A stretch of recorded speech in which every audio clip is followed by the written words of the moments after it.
Hop, bambukoviy panel to'g'risida ham berilayotgan savollar ancha to'planib qolgan. Qisqaroq videolarda javob berib ketishga harakat qilamiz.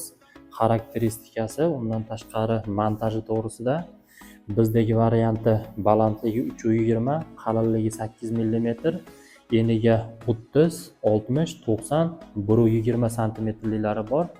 Bu degani, agar biz har xil razmerda oladigan bo'lsak, minimalniy rasxod bilan montaj qilishimiz mumkin. Bu variantida eng yana afzalli tomonidan biri o'zini zamogi bor, ya'ni 5 soedinение tushadi. Shuni hisobiga ham bu ancha chiroyli ko'rinadi. Mana ba'zi joyda ozgina ochiq qoldirilgan. Uyda egasini xohishiga qarab, agar ozgina tilini kesadigan bo'lsak, do konca kiradi bu. Xuddi shu tomonga o'xshab.